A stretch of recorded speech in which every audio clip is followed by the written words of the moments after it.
Las palabras de los protagonistas son nuestra inspiración. Historias y experiencias de emprendedores, startuperos, invitados. Así que lo introducimos en este momento a Augusto Salvato. Él es politólogo, docente y miembro de Cari Joven. ¿Cómo estás, Augusto? Buenas noches. ¿Qué tal, chicos? ¿Cómo andan? Un saludo para toda la mesa y muchas gracias por la invitación. No, por favor, gracias a vos por participar del programa, más considerando un domingo a esta hora. Augusto, como te anticipamos, a ver, queremos charlar un poquito de política con vos, obviamente una lectura de la política de la actualidad, de la política argentina, pero después más adelante queremos charlar lo que queda para nosotros los jóvenes. Arrancamos con un poquito lo más pesado y queremos ver tu lectura. En primer lugar, hoy Mauricio Macri escribió una nota en el diario La Nación charlando, digamos, sobre la situación, la actualidad política argentina, específicamente sobre el rol, el avasallamiento sobre las instituciones, en particular, por lo menos de su lectura, del gobierno. ¿Qué lectura tenés vos de esta nota que Macri escribió en este momento esta nota? Mira, yo te diría que hace más o menos entre 10 y 12 años la política argentina viene girando en torno a dos figuras. Por un lado Mauricio Macri, por otro lado Cristina Fernández. Y ambos espacios tienen la incapacidad, por lo menos por el momento, de hacer algo que en psicoanálisis se llama matar al padre, ¿no? Que es algo a lo cual atravesamos todos los seres humanos, y que tiene que ver justamente con desprenderse de la figura paterna, en este caso el fundador del espacio, el líder político, y continuar por otra vía. Y los dos espacios políticos más grandes de la Argentina todavía están en la dicotomía de continuar con esa política de los últimos 10 años, que es una política más de enfrentamientos entre los dos grandes sectores, representada por estas dos figuras, una de cada lado de la grieta. Y en ese sentido, entiendo que la columna que escribe el expresidente Macri en La Nación, lo que hace de alguna manera es reavivar esa política y marcar la cancha tanto en el espacio interno, de reforzar ese liderazgo que había estado de alguna manera vacante, y en marcar también, digamos, la cancha hacia la oposición, en este sentido hacia el oficialismo.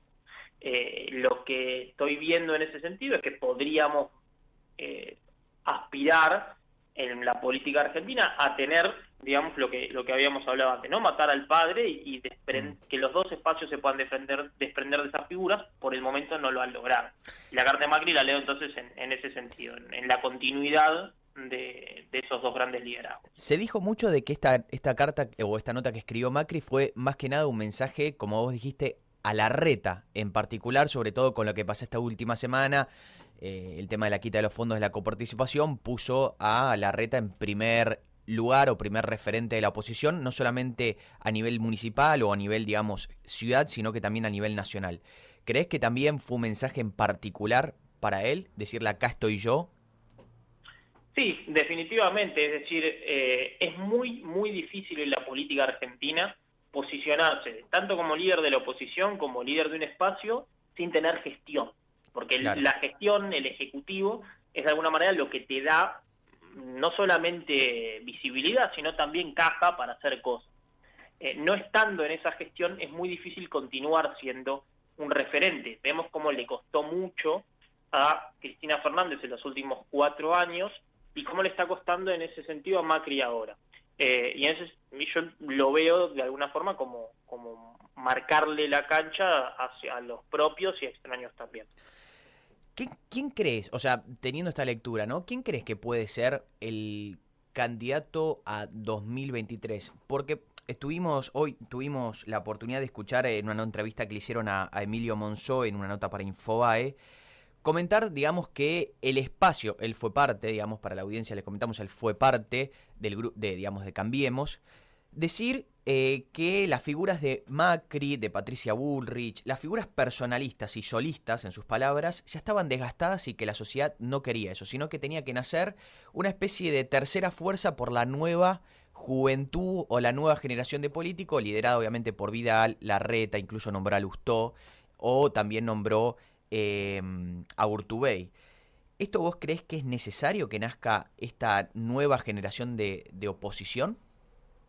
Creo que ahí abriste dos puntos que son muy interesantes y que son claves para los próximos años en la Argentina.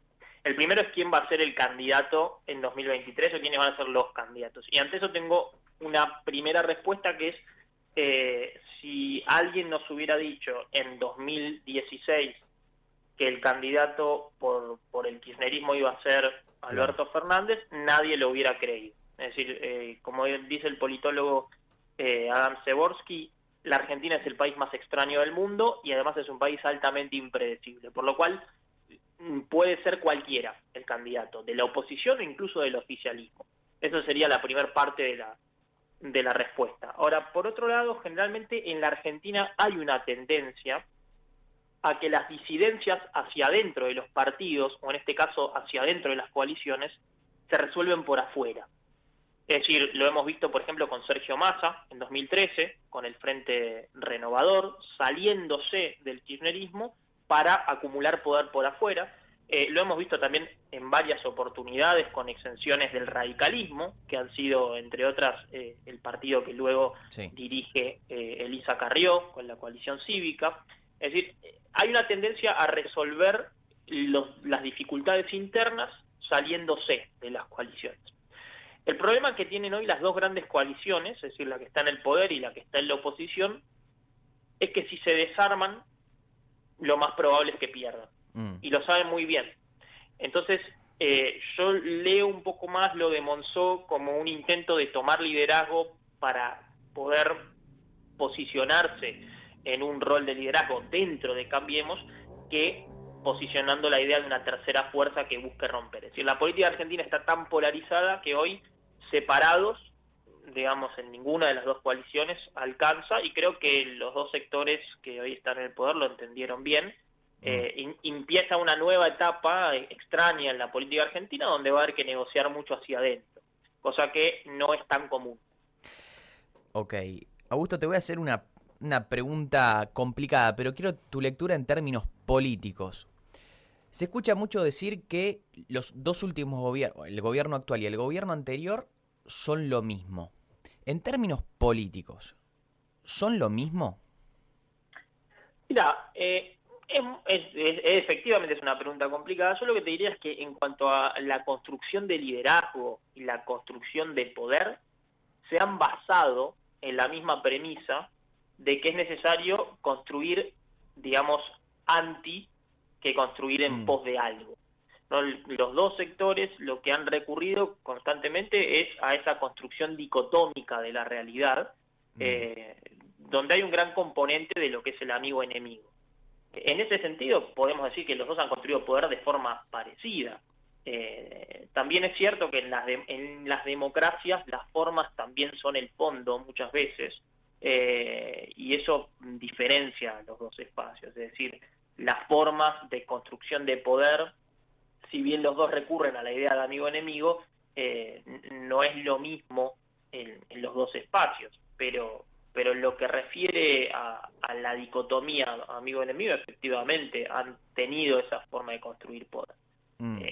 Dentro de cada espacio también hay sectores muy distintos, y creo que hoy el gran dilema es en los peleas o los conflictos que hay hacia adentro de los espacios, que es lo más interesante de ver. Es decir, ahí está la verdadera, si se quiere, disputa de la política argentina hoy, entre los moderados de un lado y los moderados del otro, y los halcones, por decirlo así, de un lado y los halcones del otro. Bueno, justamente a eso iba mi siguiente pregunta es, ¿hasta qué punto hoy en día mucho se discute o se pone en duda, por lo menos, de hecho lo vemos en las manifestaciones recurrentes que hay en la calle, que en definitiva hay mucha gente que exclama que quien gobierna o quien toma las decisiones grandes o importantes o quien pone temas en la agenda es Cristina? Ese conflicto que existe o que un potencial conflicto o distintas agendas que tiene el presidente y la vicepresidenta, ¿pueden llegar a tener algún problema desde un punto de vista de las instituciones? Sin ningún tipo de duda, es decir, nadie podía pensar seriamente que una figura política de la talla de Cristina Fernández iba a prestar los votos y la lapicera, las dos cosas juntas, digamos. Es decir, el que da los votos es quien gobierna, el que tiene los votos es quien gobierna. Y en ese sentido sería lo mismo si fuera otra persona, no es una cuestión de la personalidad del líder, en este caso de Cristina. Quien tiene los votos es quien tiene el poder. Y esto obviamente genera muchos conflictos, y además si uno va a lo más, si se quiere, burocrático de la estructura estatal, estamos en un gobierno que ha estado mal dividido. Es decir, que ha estado dividido en lo que sería, digamos, en cada ministerio tenés diferentes sectores que se controlan unos a otros y están representados los diferentes sectores que hacen a la coalición gobernante. Y eso genera mucha inmovilidad y mucha quietud en el gobierno. Es decir, es muy difícil tomar decisiones porque todos los que están en un ministerio o en una secretaría tienen uno atrás, claro, al que no le pueden confiar. Y eso se ve muy claro en el accionar del gobierno en los últimos 9 meses. Tal cual.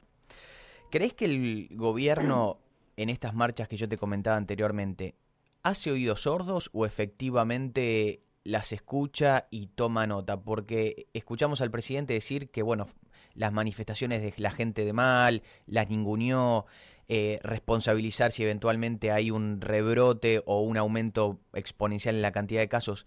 ¿Crees que es realmente así o es solamente para su tribuna? No, efectivamente se toma nota de lo que está sucediendo, pero también el gobierno lo lee en términos de quién genera esa protesta. Y esto es funcional totalmente, digamos, al discurso, porque es un discurso que continúa siendo, como sucedía o viene sucediendo en la política argentina hace más de 10 años, es un discurso que lo que busca es dividir. Dividir porque la única forma de unirse internamente es dividiendo con el otro. Claro. Esto, tanto el Frente de Todos, digamos, lo que los une es, si se quiere, su aversión al macrismo, y lo mismo sucede con Juntos por el Cambio. Es decir, la parte de Juntos está totalmente relacionada con la aversión al cristinismo.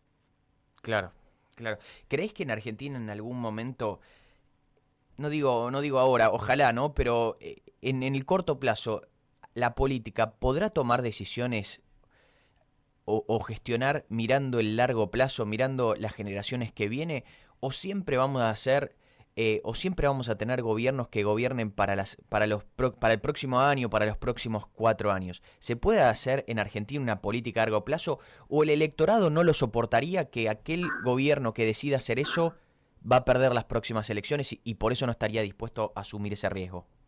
Bueno, ese es el gran dilema que tienen las democracias en general, es decir, lo difícil que es gestionar en el largo plazo cuando vos tenés elecciones cada 2 años, en realidad, y cuando tenés que hacer campaña política permanente. Y para eso, la forma en que eso se soluciona es mediante instituciones, es decir, instituciones que gestionen todos esos desafíos más allá del liderazgo político. Claro. Y donde falla la Argentina, y te diría que es un fallo bastante común a muchos países de América Latina, es en la calidad de sus instituciones.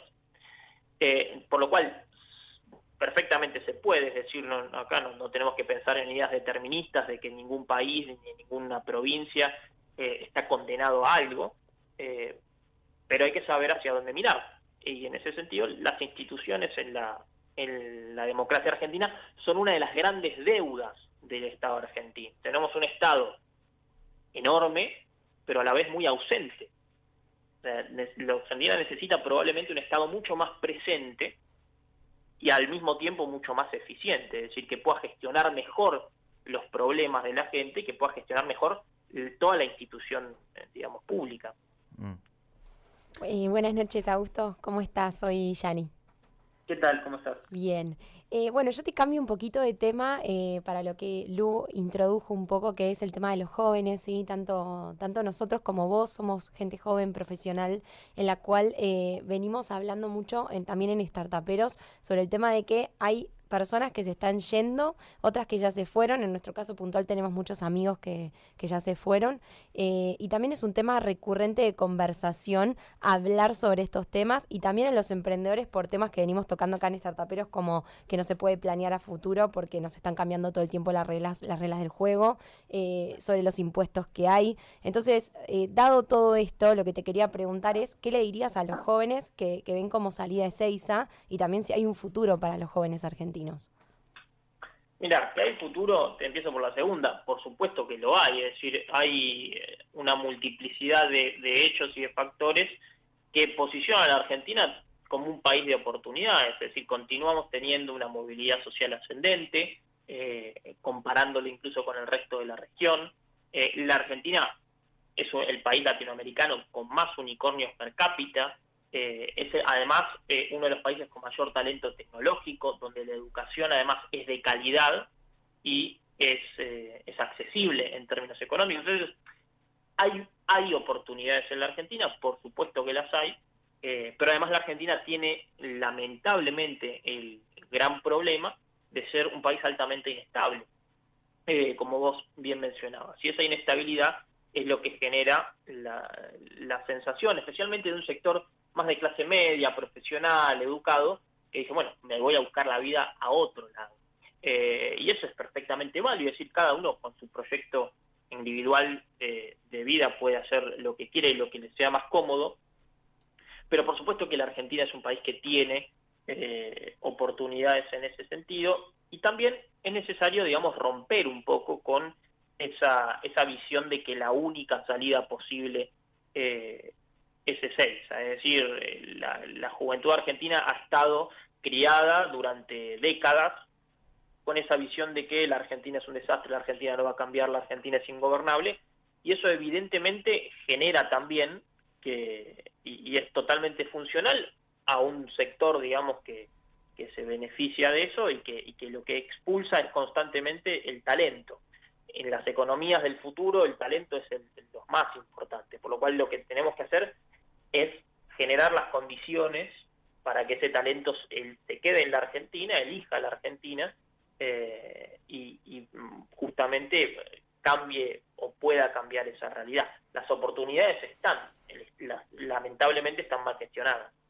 Sí, a veces, digamos, uno escucha y, bueno, uno te escucha a vos, obviamente, súper alentador, pero bueno, después tenés la otra cara y es, bueno, pero a ver, acá quiero emprender y tengo ciertas expectativas y en la mitad me cambian absolutamente la regla de juego, que la inflación, que el dólar, que sale una ley, después la dan de baja, que los impuestos, y eso es ciertamente desmotivador, pero bueno, entiendo que igual no todos los países, obviamente que es color de rosas, todos los países tienen su dificultad, pero bueno, también es entendible, hay mucha gente cansada, ¿no? De volver siempre, como volver a arrancar, ¿no? Este famoso reinventarse, hay gente que ya está muy, muy cansada de reinventarse, ¿no? No, por supuesto, y además la Argentina tiene esta suerte de lo que Lach y Gerchunov, son dos economistas, llaman los ciclos de la ilusión y el desencanto, ¿no? Es decir, constantemente los argentinos pasamos de grandes periodos de Claro. crecimiento, de ilusión, de aparente, si se quiere, salida, y eso nos lleva a la próxima crisis, es decir, es solo la antesala a la próxima crisis. Esa inestabilidad es la que genera cada vez más, digamos, esa sensación de derrotismo. El problema que hay de fondo, en definitiva, es que cada una de esas crisis lo que va dejando es comerse cada vez un poco más del capital Exacto. que la Argentina supo consolidar, especialmente en la primera mitad del siglo XX, y dejar una destrucción de empleo privado, dejar un sistema de capitales cada vez más pequeño, y algo que obviamente hace muy difícil emprender. Exacto. Como te decía, entonces, las oportunidades están, la materia prima está, hay que saber gestionarla y hay que cambiar la forma en que eso se gestiona, por supuesto, pero por eso el mensaje un poco es que la salida no es Ezeiza, es decir, la única salida no es Ezeiza, lo cual no quiere decir que quien quiera elegir eso para su vida no está Tal cual. totalmente bien. Augusto, última pregunta. ¿Ves posible que nazca una tercera oferta electoral de acá al 2021/2023? Mira, posible, es perfectamente posible. Te diría que es muy difícil que esa tercera oferta electoral sea competitiva si es que uno de los dos bloques continúa unido. Es decir, Claro. hoy en este momento administrar el disenso hacia adentro va a ser la mayor fortaleza de ambos espacios. El que no sepa hacerlo probablemente va a perder la elección. El que sepa gestionar ese disenso interno, que esta vez es lo más difícil, probablemente va a ser el que le vaya mejor. Espectacular, Augusto. Bueno, muchísimas gracias, recontra claro. Te agradecemos muchísimo por tu tiempo. No, por favor, gracias a ambos y una buena semana. Abrazo. Un abrazo grande. Nos informamos, debatimos, escuchamos y pudimos opinar y aprender la realidad que nos toca a todos. Así termina Startuperos. Así termina Startuperos. Un programa hecho por y para emprendedores. Nos reencontramos el próximo domingo a las 22. Por Millennium 106.7.